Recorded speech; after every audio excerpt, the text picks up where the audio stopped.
Hi everybody, कैसे हो आप? आई होप सब कुछ बढ़िया चल रहा होगा। हम आपके लिए फ्लेम मेंबर का एपिसोड नंबर 96 लेके आ गए हैं। अगर आपने पिछला एपिसोड नहीं देखा है तो पहले उसे आपको जरूर देखना चाहिए, क्योंकि ऑनेस्टली पिछला वाला एपिसोड सबसे इम्पोर्टेंट एपिसोड्स में से एक था। आफ्टर ऑल उसमें कुछ ऐसे सीक्रेट्स बताए गए थे जो कि हमारी आगे की स्टोरी में लगातार रिपीट हो रहे होंगे, और अगर आपको उनकी जड़ों के बारे में मालूम नहीं होगा तो हो सकता है कुछ चीजें आपके सर के ऊपर से निकल जाए। चलो हम तभी पिछले एपिसोड का हल्का सा रिकैप कर लेते हैं। जब जूनर के मास्टर शाओ क्लैन के बारे में बोलते हैं तो जूनर एकदम पैनिकी हो जाती है। वो अपनी गर्दन घुमा के चारों तरफ देखने लगी थी। तभी उसके मास्टर कहते हैं तुम्हें चिंता करने की जरूरत नहीं है, इस जगह पे हमारे अलावा और कोई नहीं है। असल में बात ऐसी होती है कि इस दुनिया कॉन्टिनेंट के अंदर टोटल 8 एंशिएंट क्लैंस मौजूद थे, लेकिन काफी समय पहले शाओ क्लैन का नामो निशान मिट जाता है और तो और उनके बारे में बात करना भी टैबू है। फाइनली जूनर के मास्टर ने बताया था शाओ क्लैन के सीक्रेट्स, किस तरीके से सबसे पावरफुल ऑर्गेनाइजेशन शाओ क्लैन को टारगेट करती है। हमें मालूम पड़ता है कि शाओ क्लैन सबसे पावरफुल क्लैन था तब तक एंशिएंट गू क्लैन में एंट्री होती है चर्च के सन ऑफ लाइट के। जब शातो दूशियन पावर हाउसेस और जूनर एक बड़े से हॉल में इकट्ठे होते हैं तो वो चाइल्ड ऑफ लाइट अपने प्रपोजल को रखता है। वो यहाँ पे आया था जूनर का हाथ मांगने, लेकिन जूनर तुरंत ही उसे रिजेक्ट कर देती है। जब वो बंदा तब भी नहीं मानता और जूनर को धमकी देने की कोशिश करता है। फाइनली जूनर ने अपनी गोल्डन फ्लेम को शो किया था। फिर आगे क्या हुआ था खैर उसके बारे में आपको खुद ही जानना चाहिए। So watch the previous episode. इस golden ember inserting heavenly flame का एंशिएंट गू क्लैन के अंदर बहुत ही बड़ा महत्व होता है। इस वजह से जैसे सातों दूषण एक्सपर्ट्स को जूनर के फ्लेम कंट्रोल के बारे में मालूम पड़ता है, जूनर तुरंत ही बन जाती है एंशिएंट गू क्लैन की सेंट एस, यानी कि उसका स्टेटस बस पेट्रियार्क से थोड़ा नीचे था। फिर हमें लास्ट में दिखाया गया था सीन, ये जगह एकदम डार्क होती है और इस जगह के अंदर बहुत सारे लोग सो रहे थे। इनमें से एक होते गू क्लैन के पेट्रियार्क, जिनकी तलाश चारों तरफ चल रही है। चलो हम इस एपिसोड में आगे की स्टोरी को जानते हैं। ये रियल बादलों के ऊपर का था। हवा में बहुत ही शानदार इमारतें फ्लोट कर रही होती हैं। इनके चारों तरफ जिस तरीके से मिस्ट वैली होती है, ये सारे स्ट्रक्चर्स एकदम ग्रैंड लगते हैं। उन बादलों के बीच का रास्ता देख के ऐसा लगता है जैसे इस जगह को स्वर्ग यानी कि हेवन ही कहा जा सकता है। ऐसे ही बादलों के बीच में रास्ते से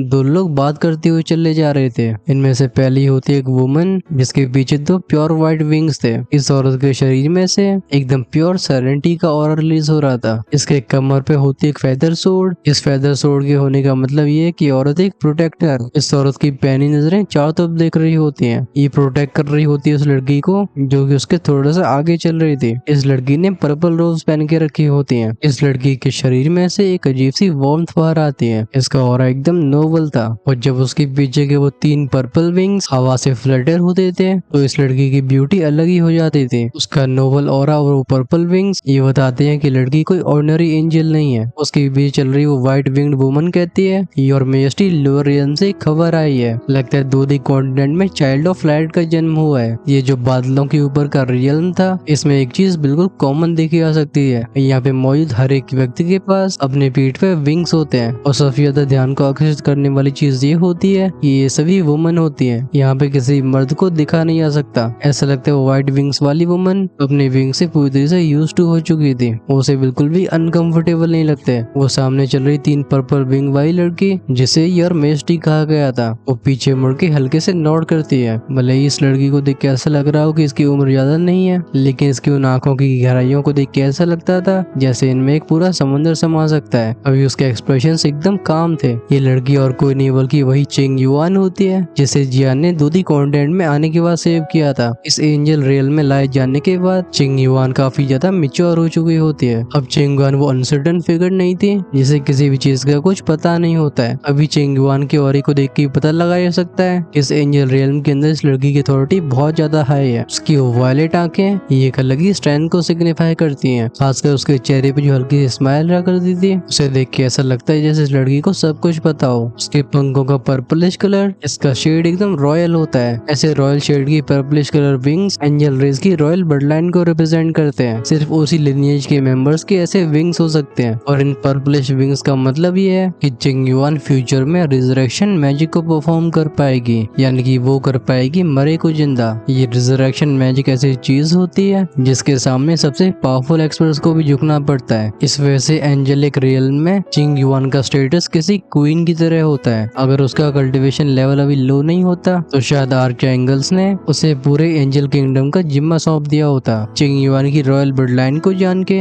एंजल रेस उसे अपने सबसे प्रीशियस ट्रेजर की तरह ट्रीट कर रही थी। इस समय चिंग युआन के पास जो प्रोटेक्टर होती है उसका नाम था केशा। वो कहती है, और मैजेस्टी, जो child of light Dudhi continent में पैदा हुआ है, काफी जल्दी उसके ऊपर क्वीन खुद अपनी एंजेलिक ब्लेसिंग देने वाली है। चिंग युआन से बात करते करते केशा की आवाज काफी सॉफ्ट होती है। भले ही चिंग युआन एंजेलिक रेस में बहुत ही हाई अथॉरिटी को रखती हो, तब भी उसका बात करने का तरीका किसी को भी नीचा नहीं दिखाता। जब चिंग युआन का ध्यान जाता है कि दूधी कॉन्टिनेंट की बात हो रही है, ऐसा लगता है उसकी आंखों में एक अजीब लाइट फ्लैश हुई हो। वो बड़बड़ाते हुए बोलती है, क्या वो जियान है? चिंग युआन की आंखों को ब्राइट होती हुए देख केशा अपने सिर को हिलाती है। वो कहती है, जियान नहीं बल्कि और कोई है। ये सुन के चिंग युआन की आवाज सॉफ्ट हो जाती है। वो कहती है, ओ। उसकी आवाज में डिसअपॉइंटमेंट साफ तौर पर देखा जा सकता था। लगता है उसने काफी आगे तक सोच लिया था, इस वजह से भी उसके गाल लाल हो गए होते हैं। वो अपनी लाइफ में जियान को कभी नहीं भूल सकती थी। अगर अभी चिंग युआन से पूछा जाए कि उसके सबसे करीब कौन है, तो वो अनडाउटेडली जियान को बताएगी, क्योंकि जियान ने सिर्फ उसकी जान ही नहीं बचाई है, बल्कि अनएक्सपेक्टेड तरीके से उसे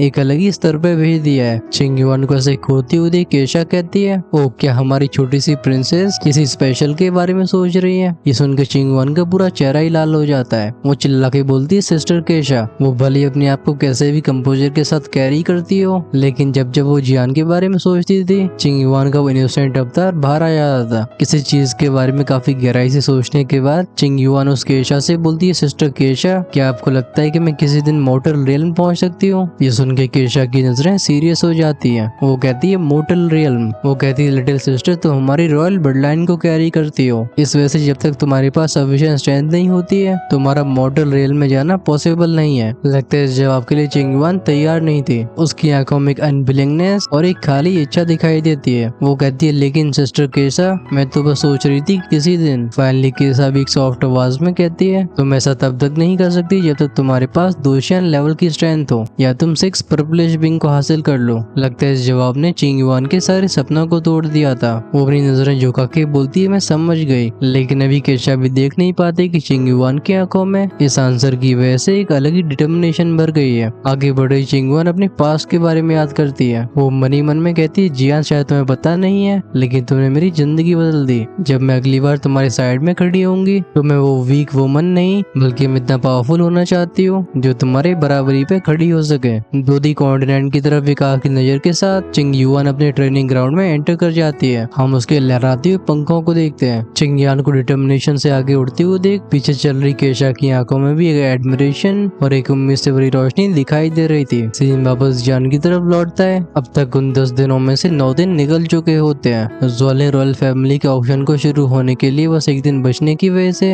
अभी ज्वालिंग सिटी में काफी ज्यादा उत्साह था। एक शांति से भरे कमरे में जियान म्यूइंग की कलाई को पकड़े हुए था। अभी भी म्यूइंग की आंखें बंद होती हैं। एक जंडल सी एनर्जी म्यूइंग के शरीर में छोड़ के जियान उसकी इंजरीज के बारे में पता लगाता है। पिछले 10 दिनों में जियान ने अपनी 23 तरह की फ्रेम से रिफाइन होने वाली बॉडी और पावरफुल हीलिंग मेडिसिन पर रिलाई किया था। उसने सिर्फ पूरी तरह से रिकवर होकर अपनी स्ट्रेंथ को वापस हासिल नहीं किया है, बल्कि उससे ऐसा लग रहा होता है जैसे उसकी 4 स्टार दूधी की स्ट्रेंथ 5 स्टार दूधी की बहुत ही करीब आ गई है। जियान कहता है, अजीब बात है, इसका शरीर सही लग रहा है, लेकिन ये अभी तक जागी क्यों नहीं है? उसके चेहरे पे चिंता साफ तौर पर देखी जा सकती थी। तभी क्रिक की आवाज के साथ इस कमरे का डोर खुला था। यूफंग कमरे में घुसता है। उसका सबसे पहले ध्यान जाता है म्यूइंग के ऊपर, जो कि अभी बेड के ऊपर अनकॉन्शियस पड़ी होती है। वो जियान से पूछता है, ये अभी भी नहीं जागी? ये सुन के जियान अपने सिर को हिलाता है। वो कहता है, इसकी इंजरीज हील हो चुकी है, लेकिन ये तब भी अनकॉन्शियस है। फाइनली अब यूफंग अपनी जिज्ञासा को नियंत्रण में नहीं रख पाता। वो जियान से पूछता है, बाय द वे जियान, आखिर ज्वालिंग पॉइंट के अंदर क्या हुआ था, जैसे तुम्हारे जैसा 4 स्टार दूधी पीक एक्सपर्ट भी ऐसी अवस्था में पहुंच गया? अभी जियान का चेहरा भी सोलम हो गया होता है। वो कहता है, हमारा सामना ज्वालिंग रॉयल फैमिली के रॉयल इन्फोर्सर्स में से एक से हुआ था। उसकी स्ट्रेंथ पीक 8 स्टार दूधी की थी। ये सुन के मीफंग एकदम चौंक गया था। वो कहते हैं, पीक 8 स्टार दूधी एक्सपर्ट? मीफंग के लिए चीज इतनी ज्यादा शॉकिंग इसलिए थी क्योंकि जियान ने एक ऐसे ओपोनेंट का सामना किया जो कि ह्यूमन हॉल के डेप्यूटी हेड म्यूजियस ने पावरफुल था। उसका सामना करने के बाद भी जियान ने सिर्फ अपनी जान ही नहीं गवाई, बल्कि वो पहले म्यूइंग को बाहर भी भेज पाया। ये चीज सच में एस्टोनिशिंग थी। मीफंग कहते हैं, तभी मैं कहूँ कि एल्डर ज़ू इतना गुस्सा क्यों हो रहे थे?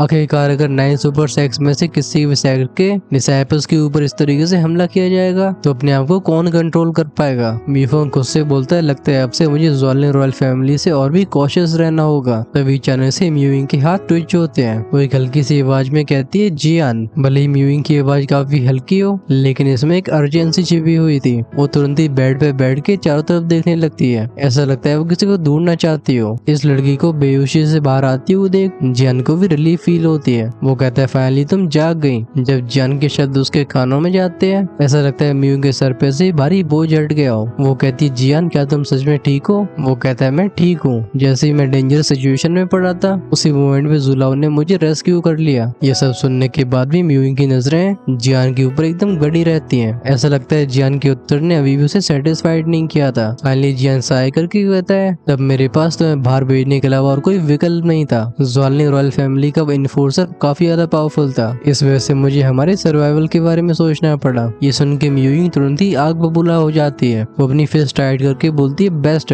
आखिर तुमने मुझे बाहर निकाल के उस ज्वालिंग रॉयल फैमिली के इन्फोर्सर का सामना अकेले क्यों किया? क्या तुम ये नहीं जानते थे कि इसमें तुम्हारी जान भी जा सकती थी? अगर तुम्हें सच में कुछ हो जाता तो मैं इतना कहने के बाद उसे समझ में नहीं आता कि वो क्या बोले। इस वजह से वो गहरी सांसें लेने लगती है। वो फाइनली बोलती है हम सेम सेक्ट से हैं, इस वजह से तुम्हें इस तरीके से अपने आप को खतरे में डालने की जरूरत नहीं है। भले वो सेक्ट का नाम लेके इस मामले को दबाने की कोशिश कर रही हो, लेकिन वो चिंता से भरी टोन बिल्कुल छिपती नहीं है। इस एंग्री गॉडेस को काम करने की कोशिश करते हुए जियान कहता है तब सिचुएशन बहुत ही ज्यादा अर्जेंट थी और तुम लगातार उस पावर का इस्तेमाल कर रही थी जो कि तुम्हारी बॉडी पे स्ट्रेन डाल रही थी। इस वजह से मुझे वो करना पड़ा। ये सुन के म्यूइंग तुरंत ही हम्प करके अपनी बाहों को फोल्ड करके दूसरी तरफ मुड़ जाती है। भले वो गुस्सा दिखाने की कोशिश कर रही हो, लेकिन तब भी जियान को इसे सलामत देख के म्यूइंग दिल से खुश होती है। वो बेहोशी मारने वाले सपनों में भी लगातार जियान के बारे में सोच रही थी। अब उसे अपनी नजरों के सामने देख के उसे अच्छा महसूस होता है। अभी रूम में टेंस एटमोस्फेयर फैला ही हुआ था, तभी इस रूम में म्यूफंग के खांसने की आवाज गूंजती है। म्यूफंग रियलाइज करती है कि अभी जियान ने उसकी कलाई पकड़ी हुई है। वो तुरंत ही फंबल करती हुई बोलती तुमने मेरा हाथ क्यों पकड़ा है? उसका चेहरा एम्बेरसमेंट की वजह से लाल था। जियान भी ऑकवर्डली खांसते हुए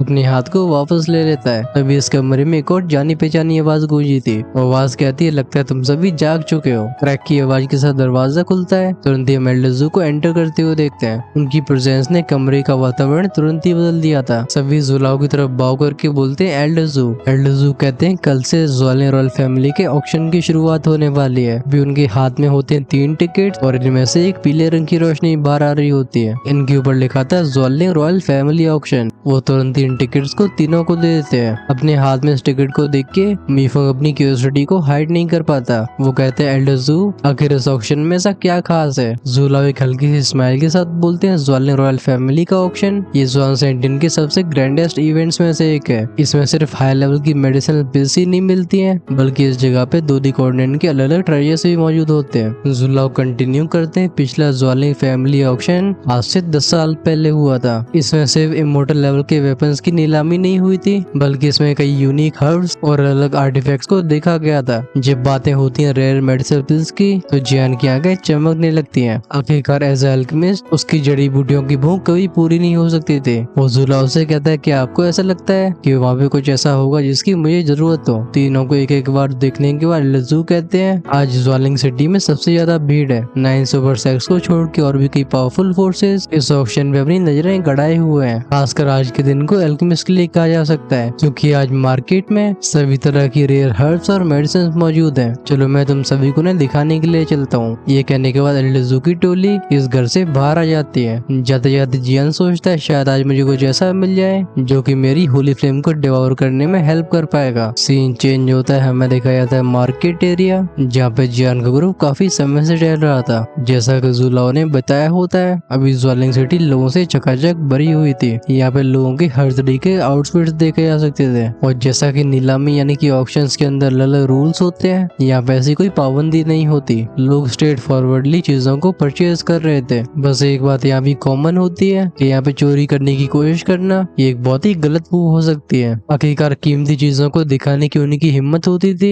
जिनके पास पावरफुल स्ट्रेंथ होती है। चारों तरफ से लोगों की बातें सुनते सुनते जियान का ग्रुप ज्वालिंग सिटी के बीचों बीच में पहुंच जाता है। फाइनली जियान की नाक में जाती है एक मेडिसिनल फ्रेग्रेंस जिसे वो अच्छे से पहचानता था। वो अपने आप को ये कहने से रोक नहीं पाता ये जगह अपनी रेपुटेशन को डिजर्व करती है। अभी जियान के ग्रुप में एल्डर जू नहीं होते हैं, वो एक दूसरे रास्ते को लेके एक बेम्बू हाउस में चले गए थे। ये लकड़ी से बना घर ज्वालिंग रॉयल फैमिली की सिटी में बर्निंग सेंस पवेलियन का बेस होता है। यहाँ पे सारी खुफिया जानकारी इकट्ठी करी जाती थी। एल्डर जू के कमरे में घुसते ही एक व्यक्ति व्यक्ति हाथ कप करके बोलता है एल्डर। एल्डर जू तुरंत ही अपनी सीट लेते हैं। वो कहते हैं कि हमें ज्वालिन रॉयल फैमिली को इम्पोर्टेंट न्यूज मिली है। वो फिगर कहता है सीनियर, अभी ऊपर ऊपर से देखने से पैसा लग रहा है जैसे ज्वालिन रॉयल फैमिली इस ऑक्शन पे अपना पूरा ध्यान लगा रही हो, लेकिन सूत्रों के हवाले से हमें मालूम पड़ा है कि ट्रेनिंग एक्सरसाइज के नाम पे ड्रैगन लविंग लीजन को इकट्ठा किया जा रहा है। लगता है इनका असली लक्ष्य है मेड्यूसा क्लैन। ये सुन के एल्डर जू की नजरें पैनी हो जाती हैं। वो कहते हैं तो इन पे अब सब्र नहीं किया जा रहा, ठीक है तुम इस खबर को भेजो और ह्यूमन हॉल से शाओई और ग्रीन फ्रूट को बुलाया जाए। इस ऑक्शन के खत्म होने के बाद मैं पर्सनली अपने ग्रुप के साथ ज्वालिन रॉयल फैमिली का सामना करने के लिए जाऊंगा। मुझे लगता है ज्वालिन रॉयल फैमिली का मेड्यूसा क्लैन के ऊपर हमला करना इसकी कोई और भी वजह है। ये सुन के वो फिगर कहता है सीनियर मैं समझ गया। वो जिस जगह से गायब ही होने वाला था तब एल्डर जू से रोक के बोलते हैं और हाँ उस लॉ इन्फोर्सर के बारे में पता लगाओ जिसने हमारे डिसाइपल्स को ज्वालिन इंपीरियल पॉन्ड में रोका था। वो फिगर यस एल्डर करके यहाँ से चला जाता है। अभी एल्डर जू देख रहे होते हैं ज्वालिन इंपीरियल पैलेस की तरफ। वो कहते हैं ज्वालिन किंग आखिर तुम क्या स्कीम कर रहे हो। नजारा जियान के सामने का दिखाया जाता है। अभी उसकी टोली मेडिसिन मार्केट के एरिया में घुस गई होती है। तीनों चारों तरफ से अलग अलग जड़ी बूटियों की महकों को महसूस कर पाते हैं। साथ में इन सभी के कानों में तेज तेज चिल्लाने की आवाजें जाती हैं। ये आवाजें मेडिसिन पिल्स और जड़ी बूटियों को बेचने वालों की थी। जियान को तुरंत ही काफी कीमती जड़ी बूटियां दिखाई देती हैं। इनमें से कुछ का नाम होता है 9 लीव्स गैंडरमा और टियानशन स्नो लोटस। वो कहते हैं तो ये ज्वालिन सिटी का ट्रेडिंग हब है। दूसरी तरफ जियान के ग्रुप से थोड़ी सी दूरी पे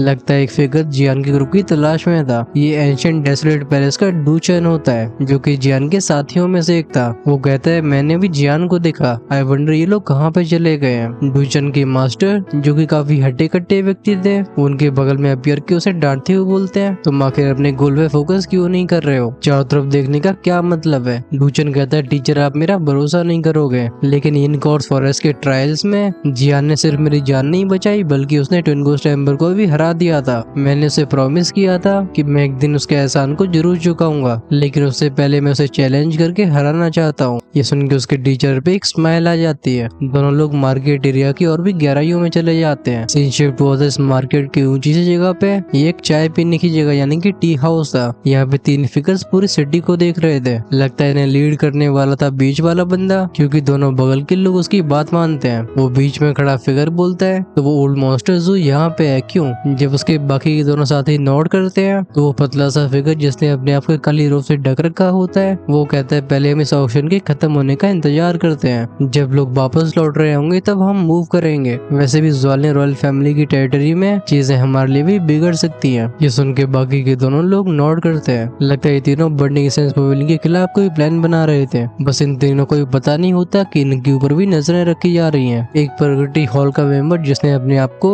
एक और ब्लैक रोब में ढक रखा था वो इन तीनों को एक पैनी नजर से देख रहा होता है। इन तीनों को समय तक ऑब्जर्व करने के बाद वो कहता है लगता है मुझे इसके बारे में पहले सेकंड मास्टर को बताना होगा। ये कह के वो इस जगह से गायब हो गया था। पास में एक एल्डरली एल्केमिस्ट मतलब काफी एज हो चुकी थी उसकी और जिसके चेस्ट पे होता है एक सिल्वर पैच जिसपे 4 लाइंस थी। हम इसे ज्वालिन सिटी में घूमते हुए देखते हैं। ये था एक सेकंड रैंक एम्पर लेवल का एल्केमिस्ट। इस व्यक्ति की प्रेजेंस कई लोगों के ध्यान को आकर्षित करती है। आखिरकार एक हाई लेवल के एल्केमिस्ट को काफी कम देखा जाता था। इस बुड्ढे के बगल में होती एक यंग वुमन। इस लड़की के बैच पे थी 3 लाइंस। ये basically peak first rank emperor level की एल्केमिस्ट होती है। इन दोनों के बैचेस को पहचान के लोग बोलते हैं देखो देखो ये दोनों एल्केमिस्ट मेडिसिनल वैली से है। अगर मेडिसिन वैली भी एक सेकंड रैंक के एम्पर एल्केमिस्ट को यहाँ भेज रही है तो लगता है इस ऑप्शन में काफी अच्छे आइटम्स होने वाले हैं। अपने आप को फोकस ऑफ अटेंशन बनते हुए देख वो बुड्ढा काफी सेटिस्फाइड फील करता है। वो अपनी भतीजी से नोट करके बोलता है चलो उम्मीद करते हैं कि इस ऑप्शन में वो हमें मिल जाएगा जिसकी हम तलाश में आए हैं। फिर एकदम कॉन्फिडेंट तरीके से वो ऑक्शन हाउस में एंटर कर गया था। सीन चेंज होता है, हमें ज्वालिन रॉयल फैमिली की गहराइयों में ले जाया जाता है। ये जगह थी बैम्बू फॉरेस्ट के बीच में और फिगर होता है किंग ज्वालिन का। वो कहता है वेंजी क्या सब कुछ तैयार है। वेंजी तुरंत ही नोट करता है। वो कहता है यस योर मेजेस्टी ऑक्शन की सभी तैयारियां कंप्लीट हो चुकी हैं। अब बस ऑक्शन की शुरुआत होने की कमी है। दूर देखते हुए किंग ज्वालिन एक इंडिफरेंट आवाज में कहता है ठीक है वेंजी याद रखना इस ऑक्शन के कुछ आइटम्स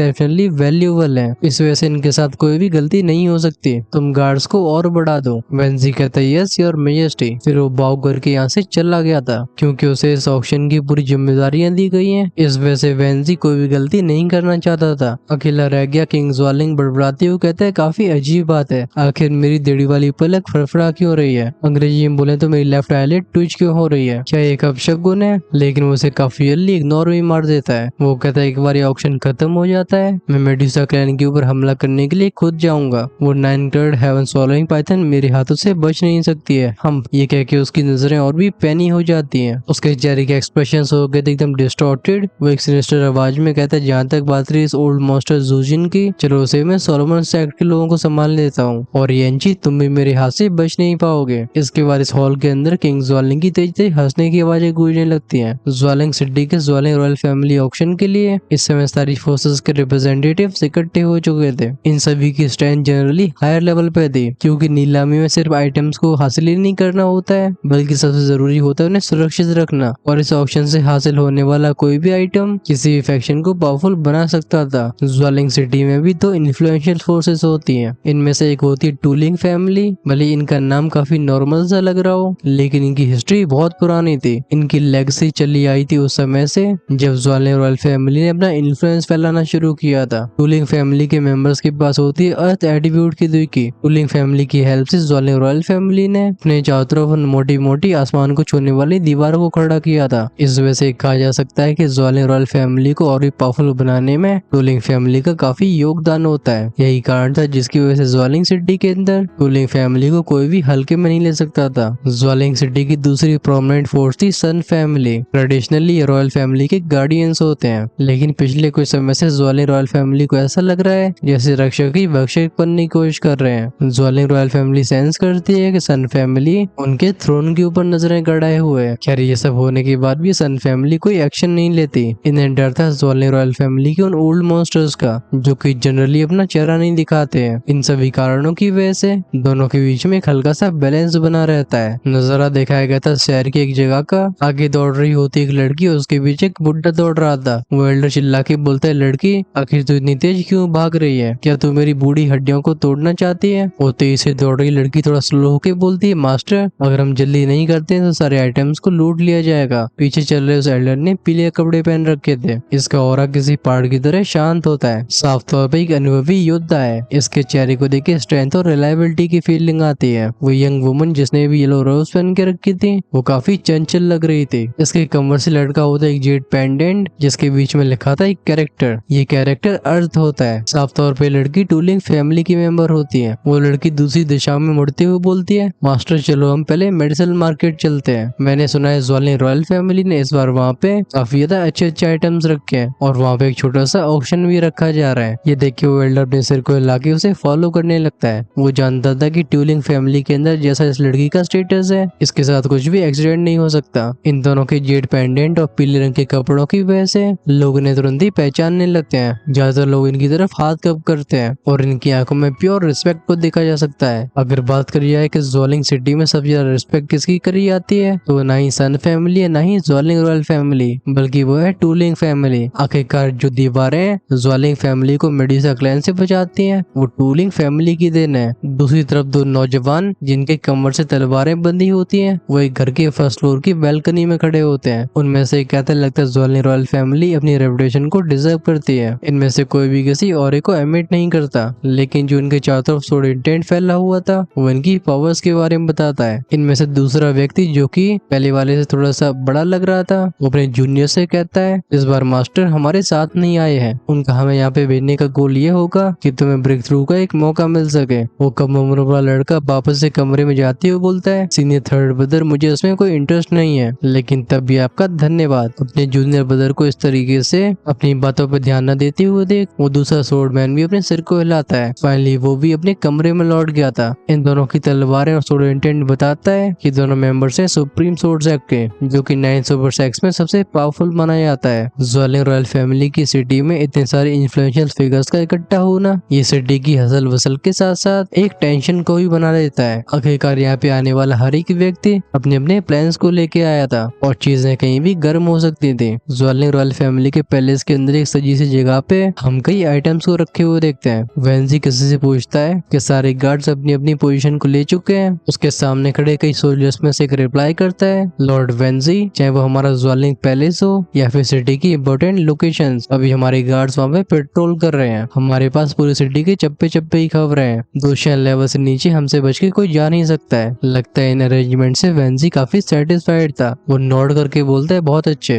तुम सभी अपने आप को चौकन ना रखना। इस ऑप्शन के खत्म होने के बाद तुम्हें वो आराम मिलेगा जिसे तुम डिजर्व करते हो। इस वजह से अपना बेस्ट देना। वेंजी के प्रॉमिस से मोटिवेट होके वो गार्ड्स और भी इंथुजियाज्म के साथ पहरा देने लगते हैं। इतनी सारी छिपी हुई और खुलेआम फोर्सेस के ज्वेलिंग सिटी में इकट्ठा होने की वजह से स्टेज पूरी तरीके से सेट हो चुकी होती है। अब इनमें से किसके हाथ में सबसे ज्यादा ट्रेजर्स लगने वाले हैं ये तो बस समय ही बताएगा। लेकिन आप सभी चिंता मत करो, आप सभी को उसके बारे में मालूम पड़ने लगेगा नेक्स्ट एपिसोड से। वैसे हम यहाँ से भी चीजों को शुरू कर सकते थे, लेकिन क्या फायदा बस आप आधी चीज को जान पाओ। So let's continue the story from next episode. I hope ये एक्सप्लेनेशन आपको पसंद आई होगी। अगर मैं सही कह रहा हूँ तो कमेंट्स में मेरी तारीफ करके आप मुझे और भी मोटिवेट कर सकते हो। आई गेस ऑप्शन का मामला 2 एपिसोड में खत्म हो जाएगा, फिर शुरू होने वाला एक और इंटेंस आर्क जहाँ पे फाइनली एंट्री होगी क्वीन मेडुसा की, जिसका हम सब बेसब्री से इंतजार कर रहे हैं। अगर आप उसे मिस नहीं करना चाहते हो तो चैनल को सब्सक्राइब करके बेल आइकन के बटन को ऑन करके रखो, जिससे रिलीज होते ही वीडियो सबसे पहले आपके पास पहुंचे। अगर आपसे एपिसोड्स का वेट नहीं किया जाता है तो चैनल की मेंबरशिप का पार्ट बन के